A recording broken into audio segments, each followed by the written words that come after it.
नमस्कार, breaking news देख रहे हैं आप और मैं हूं आपके साथ परवीन शेख। इस वक्त की बड़ी खबर अखिलेश यादव से जुड़ी है। वोटर अधिकार यात्रा में अखिलेश यादव की गजब बेइज्जती हुई है। पहुंचे थे वो तेजस्वी और राहुल गांधी का साथ निभाने, लेकिन इन दोनों नेता ने ही अखिलेश यादव की भयंकर बेइज्जती कर दी। और इस खबर पर ज्यादा चर्चा के लिए मेरे साथ जुड़ रहे हैं कैपिटल टीवी के executive editor Rajeev Singh. Sir, जो बिहार से तस्वीरें, खासतौर से सारण से, क्योंकि आज वोटर अधिकार यात्रा का 14वां दिन, लेकिन जैसे ही अखिलेश यादव की एंट्री इस यात्रा में हुई वैसे ही उनकी गजब बेइज्जती हो गई है। देखिए, ये तस्वीर देखिए जरा कि किस तरह से अखिलेश यादव कहीं दिखाई दे रहे हैं, इसमें कहीं नहीं दिखाई दे रहे हैं।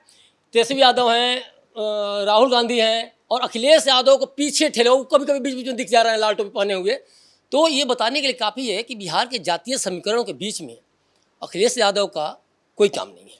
अच्छा, दूसरी बात एक चीज़ और है कि अगर तेजस्वी यादव ये कह दे रहे हैं कि यादव वोटों के लिए हमने अखिलेश को बुलाया है, तो फिर तेजस्वी ये मानने के लिए तैयार रहें कि यादव वोटों को ठीक से जुटा नहीं पा रहे हैं और कहीं ना कहीं उनके पारिवारिक कलह की वजह से या फिर योजनाओं की वजह से, सरकार की, केंद्र सरकार की योजनाओं की वजह से या नीतीश के विकास वाले चेहरे की वजह से यादव वोट भी इनसे चिटकने लगे हैं। या फिर तेजस्वी ये मान लें कि वो कमज़ोर पड़ रहे हैं, इसलिए अखिलेश यादव को बुलाया गया है। दूसरी बात कि अगर हम ये भी कहते हैं कि चलिए युवा वोटों को या वोटरों को आकर्षित करने के लिए तेजस्वी को अखिलेश यादव को बुलाया गया है, तो याद रखिए कि तेजस्वी यादव अपने समय में भी अभी भी युवा हैं और अखिलेश यादव भी युवा हैं और 2012 में भी युवा थे। लेकिन हुआ क्या?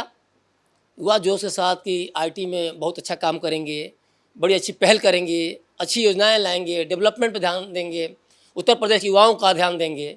लेकिन 17 में वो बुरी हार हारते हैं, 17 में नहीं हारते हैं। 2022 में भी फिर दोबारा योगी सरकार चुन के आती है और दोबारा 22 में भी हारते हैं। तो ये बताने के लिए काफ़ी है कि अखिलेश यादव का जो चेहरा है, बिहारियों को अच्छी तरह से आभास है कि अखिलेश यादव का उनके राज्य में ही जब बहुत ही गलत तरीके से उनको लेकर परसेप्शन है, गुंडा राज की छवि दी जाती है उनके शासनकाल को, तो फिर बिहारियों के बीच में अखिलेश यादव का क्या काम? बिल्कुल राजीव सर, एक बार फिर हम अपने दर्शकों को ये तस्वीरें दिखाते हैं। आप ये तस्वीरें देखते हैं, खुली जीप में आज यात्रा का 14वां दिन था और जब ये यात्रा निकाली गई, स्वागत तो बहुत बैंडबाजी के साथ हुआ अखिलेश यादव का, लेकिन शायद उन्हें उम्मीद नहीं थी कि यात्रा के पहले ही दिन जैसे ही मैं जाऊंगा इस तरह की गजब बेइज्जती हो जाएगी। आप देख सकते हैं ये तीनों नेता, राहुल गांधी सबसे आगे हैं, उनके साथ एक और नेता हैं आरजेडी की, उसके बाद तेजस्वी यादव है, लेकिन पीछे कहीं दुबके हुए कोने में नजर आ रहे हैं अखिलेश यादव। यानी इससे ज्यादा बेइज्जती और क्या हो सकती है। समाजवादी पार्टी जो है लार्जेस्ट, कहे कि एक तरह से 37 सांसद हैं उसके लोकसभा में, और उसके बाद राहुल गांधी के बाद कांग्रेस के बाद विपक्ष में दूसरी बड़ी पार्टी है जिसके सबसे ज्यादा सांसद हैं, लेकिन उसके बावजूद पर इस पूरी वोटर अधिकार यात्रा में अखिलेश यादव को कोई भाव नहीं दिया गया है और उनकी लगातार बेइज्जती हो रही है और वो भी मुंह छिपाए नजर आ रहे हैं।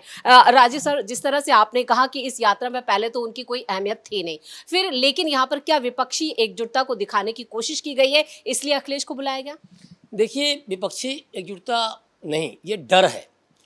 शुरू में आपको ध्यान होगा कि बड़ी जोश खरोश के साथ सासाराम से यात्रा की शुरुआत हुई थी और उसके बाद आप जिस तरह से गमछे लहराते हुए लोग, राहुल गांधी भी गमछा डाल लिए, वो अलग बात है कि भाईजान वाले स्टाइल में गमछा लोगों ने डाल रखा था, लेकिन अब वो तेजस्वी के गले में गमछा दिख नहीं रहा है ना। गले में गमछा कभी पहन ले रहे हैं, कभी कभी, है ना। एक तरह से कहा जाए तो उनका confidence level no doubt down हुआ है और राहुल गांधी की भी बेचैनी बढ़ी है। तो ऐसे में करेंगे क्या? ऐसे में कर क्या रहे हैं, कभी तेलंगाना के सीएम को बुला रहे हैं, कभी तमिलनाडु के सीएम को बुला रहे हैं, तो कभी अखिलेश यादव को बुला रहे हैं, लेकिन वे भूल जा रहे हैं कि जिस बिहार के पसमानदा मुस्लिमों को अगर हम लेकर थोड़ा सा बात कर लें, जो मोदी जी के बहुत आज के डेट में करीबी हैं, जो भाजपा करीबी हैं, जो एनडीए करीबी हैं, अगर उनको वे नहीं बांध पा रहे हैं, जो कि लगभग 70-80% बिहार की राजनीति में, मुस्लिम राजनीति में ये महत्व रखते हैं, और ओवरऑल जैसे 17% जो बिहार के मुस्लिम हैं, बिहार में मुस्लिम हैं, तो उसमें 13-14% पसमानदा मुस्लिम हैं। तो उनको भी अगर मान लीजिए कि जो सनातन विरोधी हैं या जो बिहार के गालीबाज जो कांग्रेसी नेता हैं, अगर उनकी भी बात कर लें कि उनको लाकर और कहीं ना कहीं ये इम्प्रेशन डालने की कोशिश की गई, तो वहाँ भी वे पूरी तरह से फेल हैं, क्योंकि पसमानदा मुस्लिमों को अगर आप एकजुट नहीं कर पा रहे हैं और कहीं ना कहीं वो बीजेपी की तरफ जा रहे हैं। और दूसरी बात, अगर यादवों की बात कर लें तो यादव भी अगर 11 सांसद बीजेपी में हैं और ओवरऑल जो एमआई समीकरण जो कहा जाता है कि महागठबंधन के साथ है, तो आप देखिए तेज प्रताप का अलग होना, पसमानदा मुस्लिमों का बीजेपी की तरफ या एनडीए की तरफ रुख करना, यादवों में भी 11 सांसदों का होना, तो 11 सांसद ऐसे ही नहीं है।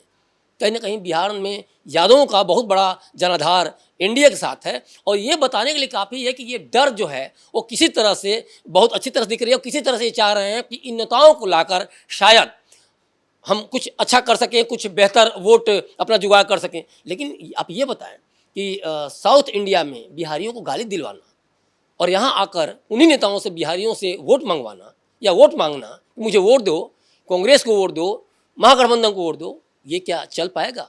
बिहारी कभी माफ़ नहीं कर पाएंगे। दूसरी बात कि जहाँ मोदी सरकार की योजनाएं हों, जहाँ विकास पुरुष के तौर पे नीतीश कुमार की छवि हो, जहाँ एनडीए की जातीय समीकरण हो, उस बीच में तो ये पूरी तरह से फेल है। और इसीलिए देखिए अधिकांश राज्यों में, भारत के अधिकांश राज्यों में भाजपा की सरकारें हैं, क्योंकि भाजपा को कहीं ना कहीं लोग उसकी विकासवादी नीतियों को, सरकार केंद्र सरकार की योजनाओं को, डबल इंजन सरकार को लोग मान रहे हैं, समझ रहे हैं। और एक जो बहुत बड़ी खास बात है इसमें कि पूरी तरह से अगर देखा जाए तो भाजपा के हटके भी हम देखें, कांग्रेस की बात करें तो सिर्फ 3 राज्यों में कांग्रेस सिमटी हुई है। और इसीलिए कांग्रेस को डर है कि शायद कुछ और अच्छा हो जाए, शायद हम 19 से ज़्यादा विधायक अधिक मतलब यात्रा को लेके हमेशा गलतफहमी में रहते हैं। राजीव सर, अखिलेश यादव का इस पूरी वोट अधिकार यात्रा में उनकी एंट्री, और जब पीएम मोदी को गाली दी गई, राहुल गांधी, क्योंकि ये विवाद अभी थमा नहीं है, पूरे देश में इसको लेकर बवाल मचा है, तो इससे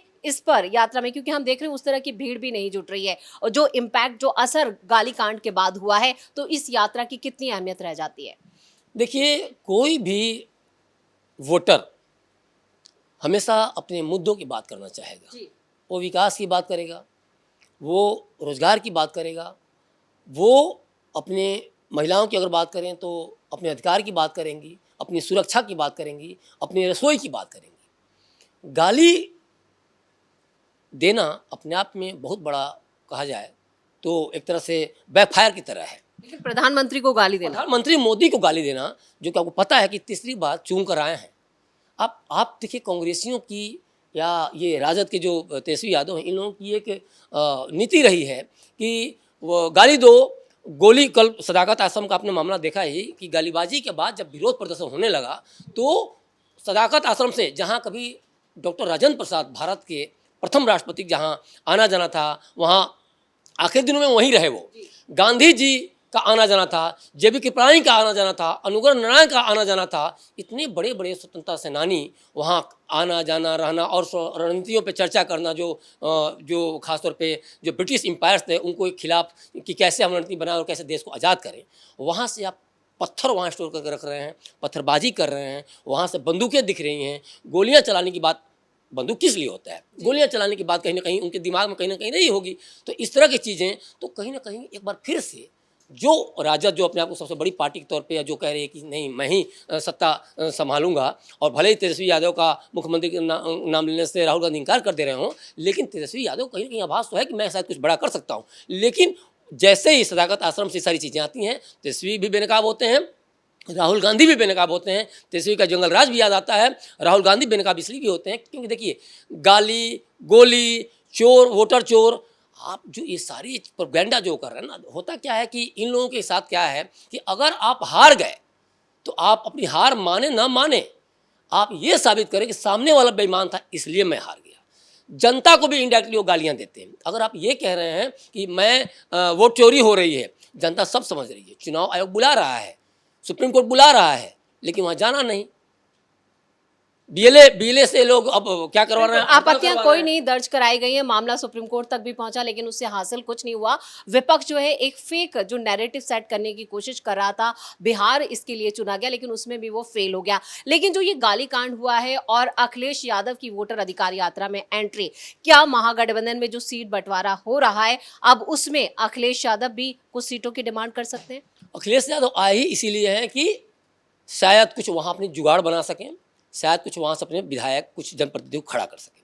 लेकिन तेजस्वी यादव को अब लगने लगा है, जब राहुल से ही वो किनारा करने लगे हैं, तो अखिलेश यादव को कैसे एंट्री देंगे, ये तो सोचने वाली बात होगी। रही बात महागठबंधन की, चलो भाई इसमें है तो शायद कुछ मिल जाए, लेकिन तेजस्वी यादव कहीं भी वोट बैंक जो उनका है, यादवों का वोट बैंक जो है, वो कहीं भी उसमें डिवाइड करने की, कहीं भी उसको डिस्ट्रीब्यूट करने की कोशिश नहीं करेंगे। दूसरी बात एक चीज़ और है, अब तो ये भी सुनने को आ रहा है कि राहुल गांधी को लग रहा है कि मैंने बहुत बड़ी यात्रा कर डाली, मेरा प्रभाव बहुत ज़्यादा बिहार में बढ़ गया है, और ये 19 सीट नहीं, अब 19 सीट तो जीते से पहले, अब ये सोच रहा है कि मैं 78 सीटों की अब मांग करूंगा। अब तो ये नया लड़ाई सुनने को देखने को मिलेगा जल्द ही। और रही बात अब तेजस्वी की, जो आपका जब बात करें अखिलेश यादव की, अखिलेश यादव इसमें कहीं भी नहीं रहेंगे। अभी राजद और कांग्रेस में भयंकर लड़ाई होगी, और लड़ाई इस बात के लिए होगी कि तुम कितने सीट लोगे, हम कितने सीट लेंगे। क्योंकि देखिए, इसमें तेजस्वी को अब लगने लगा है कि हमारा वो वोट बैंक और जनाधार खिसक रहा है, राहुल पूरी बाजी मारते ले जा रहे हैं। क्योंकि तेजस्वी यादव को भी लगातार ठेल के लोग पीछे रख रहे हैं, और राहुल को अब ये गलतफहमी में ये इसका शिकार हो चुके हैं कि मुझे कहीं ना कहीं बहुत ज़्यादा सीटें मिलेंगी, और इसलिए ये भयंकर दोनों में लड़ाई होने वाली है, और बहुत ही जल्द ही देखने को मिलेगा। और इसीलिए शायद वो जो गमछे हैं हट गए हैं, जोश वाले जो गमछे थे, शायद इसीलिए राहुल नए नए नेताओं को बुला रहे हैं कि शायद लोग ये समझे कि महागठबंधन के साथ पूरा इंडिया है। भाई, आपका जनाधार भी तो होना चाहिए पूरा इंडिया में, आप हर जगह से गायब हैं। और आप नेताओं को बुलवा के, खासतौर पर जिन बिहारियों का, जिन नेताओं ने अपमान किया है, जिन गालियाँ दी हैं, तो प्रधानमंत्री माँ को गालियाँ जिन्होंने दी है, तो उन लोगों के साथ आप चाहें कि मंच सजा करें और बिहार से वोट हासिल कर लें, तो ये तो होने वाला नहीं है, मुझे नहीं लगता है। चलिए राजीव जी, इस तमाम जानकारी के लिए बहुत बहुत धन्यवाद। तो जिस तरह से आज वोटर अधिकार यात्रा में अखिलेश यादव की एंट्री हुई है, इससे एक और नया विवाद खड़ा हो गया है, क्योंकि उन्हें बुलाया तो बैंडबाजी के साथ था, स्वागत भी किया गया, लेकिन जब यात्रा शुरू हुई तो खुली जीप में सबसे पीछे अखिलेश यादव को धकेल दिया गया। यानी यादव वोट बैंक को जो एकजुट करने की जुगत महागठबंधन लगा रहा था, उसमें महागठबंधन पूरी तरह से फेल नजर आ रहा है। बड़ी खबर में मेरे साथ इतना ही। कैमरामैन कुणाल के साथ मैं परवीन शेख, कैपिटल टीवी।